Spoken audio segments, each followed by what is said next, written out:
oversharing sa social media. Delikado raw yan ayon sa DICT. Ang mga personal na detalye at aktibidad kasi nagagamit daw ng mga scammer lalo sa nauuso ulit ng mga prank call tungkol sa kaanak daw na nadisgrasya. Kung paano makakaiwas sa Dugo-Dugo 2.0, alamin sa report ni Von Aquino.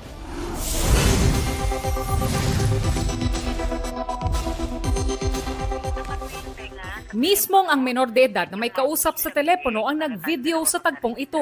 Hindi raw kasi niya kilala ang caller na ang sabi na aksidente raw ang kanyang tiyahin at hindi makapagsalita. Yung sugat ni ma'am sa bibig, natahi po yun.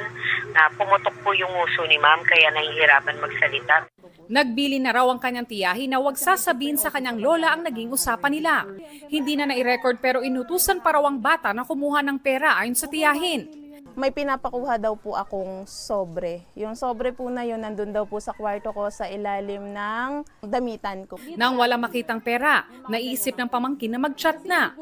Dito na raw sinabihan ng tiyahin ng pamangkin na ibaba ang phone, huwag sagutin kung tatawag ulit at i-block ang unknown caller sa cellphone.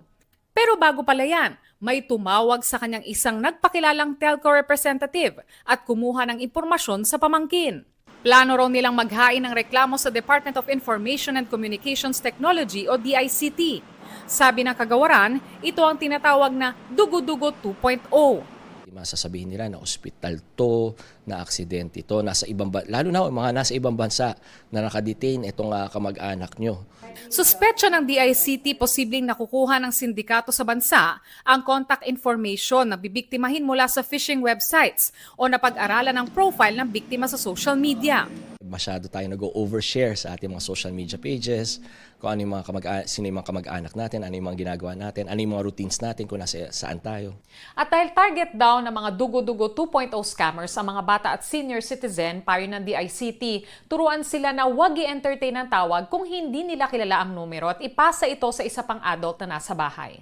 Sakaling makatanggap ng ganitong tawag, huwag din daw agad maniwala. Ibaba ang telepono at i-verify sa kamag-anak ang impormasyon. Kapag nakaranas ng kahit anong uri ng ICT scam, tumawag sa DICT Hotline 1326.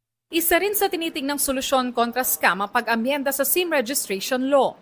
Bukas naman dito ang palasyo. Pagpupursigihin po rin natin na maiayos yung batas patungkol dito.